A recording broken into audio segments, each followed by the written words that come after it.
Chers jeunes, sûrement vous arrivez ce soir, comme moi, avec des sentiments mélangés.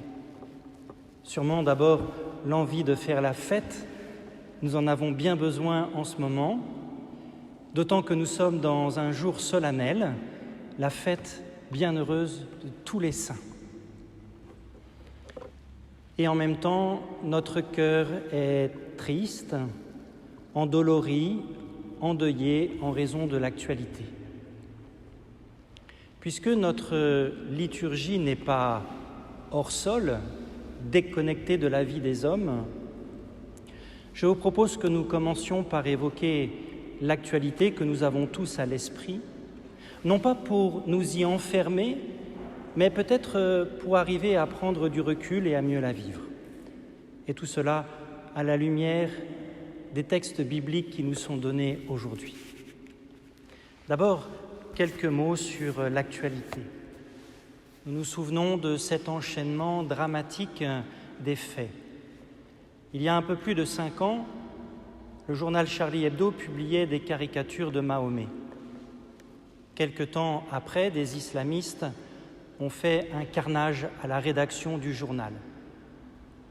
5 ans après, c'est-à-dire assez récemment, s'engage le procès des assassins de Charlie Hebdo. À cette occasion, le journal republie les caricatures de Mahomet. Quelques jours après, le professeur Samuel Paty meurt assassiné.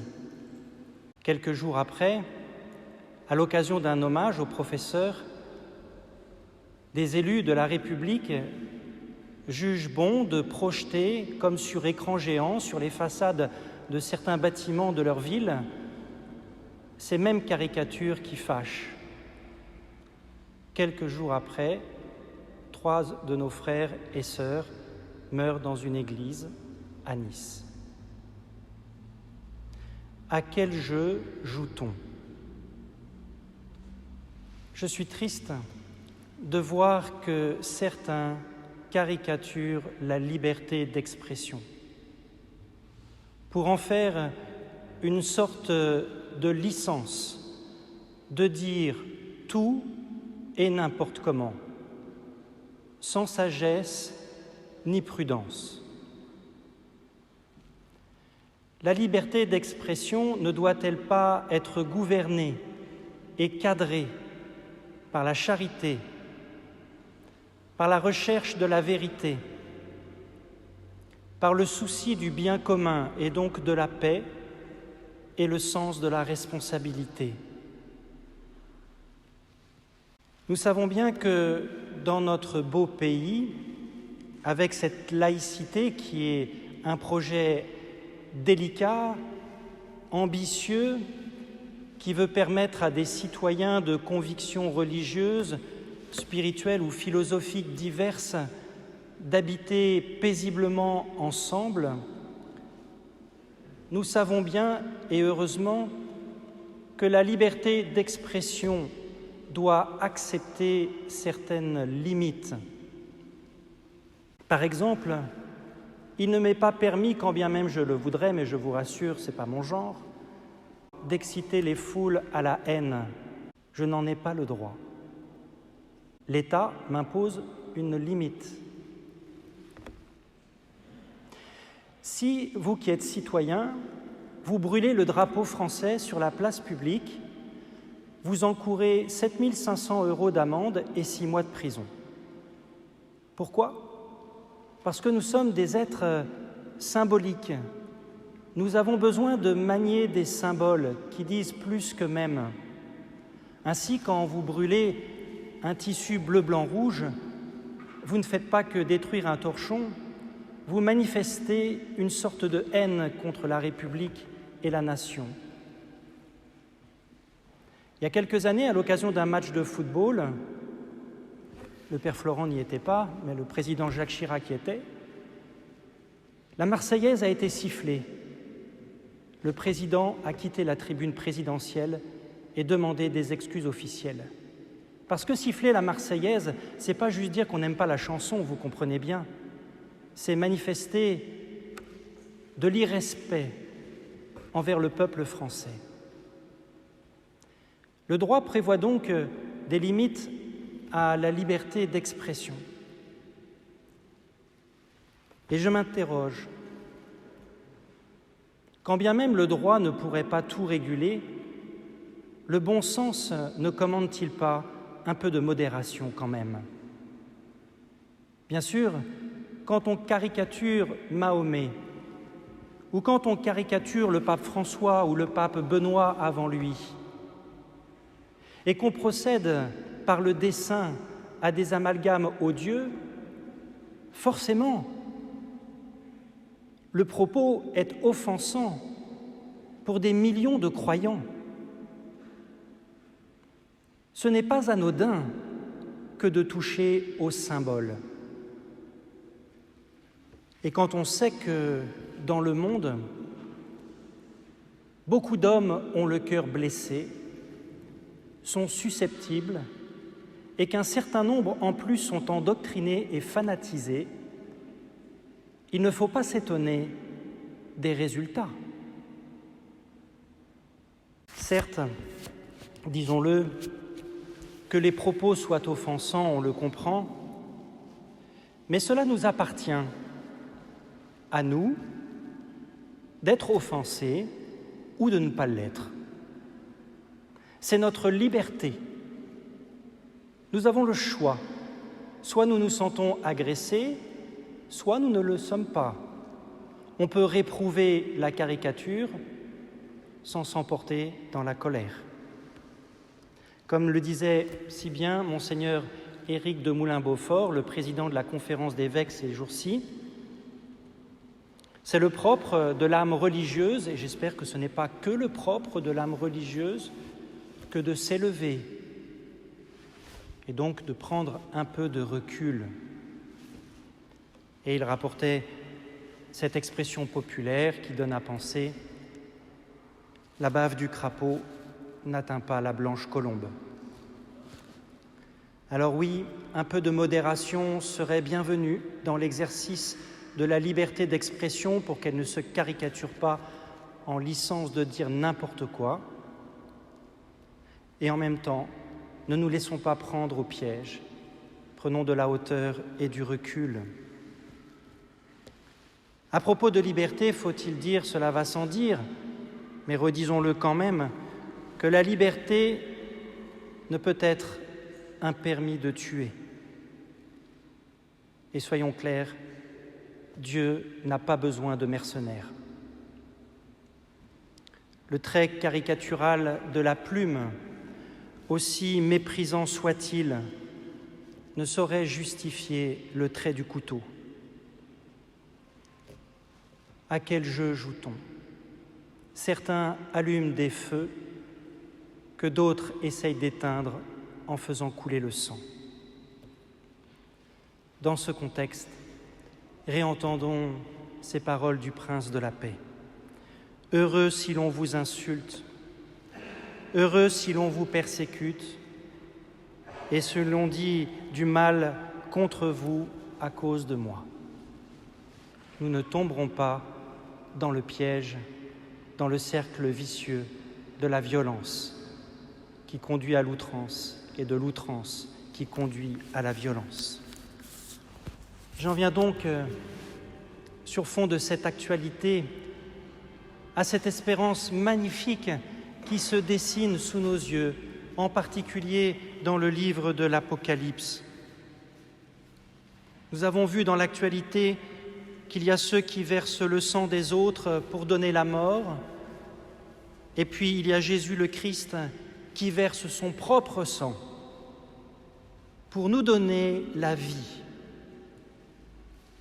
Nous l'entendons dans ce livre de l'Apocalypse qui est écrit dans un temps où la communauté chrétienne est éprouvée. Et ces textes veulent fortifier notre espérance et nous donner de persévérer à travers l'épreuve. Les textes dessinent sous nos yeux un horizon radieux, l'horizon de la sainteté de Dieu qui illumine et réchauffe le cœur de tous les fidèles de tous nos aînés qui sont là dans la foi déjà et dans l'éternité auprès de Dieu. Ils reviennent du pèlerinage terrestre. Ils sont vainqueurs, nous dit-on, de la grande épreuve.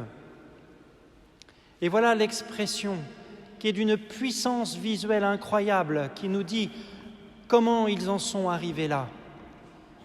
On nous dit qu'ils ont revêtu la robe blanche, la robe immaculée qui a été blanchie dans le sang de l'agneau, dans le sang du Christ, le prince de la paix. Quand on sait combien le sang peut tacher, quelle expression saisissante. Ils ont blanchi leur robe dans le sang de l'agneau, le sang que Jésus a versé pour nous. C'est le sang de la miséricorde, c'est le sang de l'amour, c'est le sang de la vie. Face à la haine, Jésus a redoublé d'amour et il a donné sa vie dans un acte de miséricorde. Alors oui, tous ceux qui plongent leurs vêtements, signe de leur dignité et de leur identité, tous ceux qui plongent leurs vêtements dans le sang de l'agneau, le plongent dans la miséricorde, dans l'amour de celui qui nous donne sa vie pour l'éternité. Alors oui, tout cela sont dans la gloire de Dieu pour l'éternité. Et comme leur maître, ils font preuve à leur tour de miséricorde et de douceur. Heureux les doux, heureux les miséricordieux. Pour nous qui sommes encore en pèlerinage sur cette terre, je voudrais terminer avec le témoignage que nous donne l'épître de Jean. Elle nous indique la voie de la sainteté. Jésus dit « Heureux les cœurs purs, ils verront Dieu. Ceux qui ont le cœur pur verront Dieu. » Et puis Jean nous dit « Un jour nous lui serons semblables, car nous le verrons tel qu'il est. Quiconque met en lui une telle espérance se rend pur, comme lui-même est pur, c'est-à-dire avec un amour sans mélange. » Là, on nous dit « Ceux qui voient Dieu deviennent purs comme lui. » Et tout à l'heure, « Ceux qui sont purs verront Dieu. » Autrement dit, saint Jean dessine sous nos yeux un cercle vertueux entre la contemplation et la vision que nous pouvons avoir de Dieu et la pureté de notre cœur. Plus nous contemplons Dieu, plus notre cœur devient pur. Et plus nous devenons purs dans notre cœur, plus nous voyons Dieu. Et dans ce cercle, nous ressemblons de plus en plus au Dieu trois fois saint. Il y a là pour nous un encouragement spirituel et théologique, peut-être bénéfique au moment de ce nouveau confinement. Prenons un peu plus de temps pour être dans la prière et pour méditer les Saintes Écritures, une manière de nous familiariser avec la présence et l'œuvre de Dieu, une manière de lui ressembler de plus en plus dans sa manière de faire. Mais cet encouragement et cet enseignement, disons, théologique, est aussi un enseignement psychologique. De fait, ce sur quoi nous focalisons notre regard avec persévérance nous impressionne et nous façonne, et cela de plus en plus. Alors, si nous focalisons notre regard sur les mauvaises nouvelles que relaye l'information continue, si nous focalisons notre regard sur les cœurs haineux, si nous focalisons nos regards sur les événements dramatiques de ce monde, nous allons être gagnés par la désespérance, la colère, la violence et la haine. En revanche, si nous focalisons nos regards sur Dieu, sur ce qu'il y a de bon dans le cœur de l'homme, sur tous les signes d'espérance dans l'histoire des hommes, sur les bonnes nouvelles, sur les enfants qui sourient et jouent dans la paix, alors nous serons dans la paix, dans l'espérance, et nous trouverons les ressources dont nous avons besoin pour traverser les épreuves. Nous ne maîtrisons pas le cours de l'histoire. Tant de choses sont hors de contrôle pour chacun d'entre nous. En revanche, là encore, nous sommes libres et donc responsables.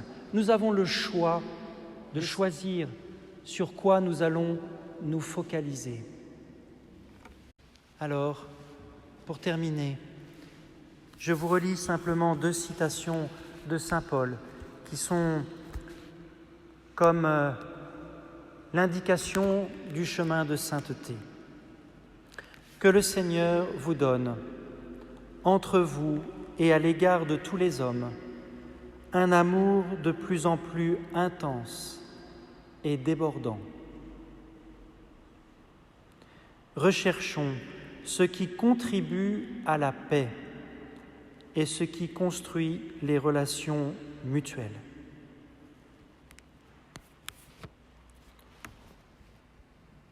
Je veux voir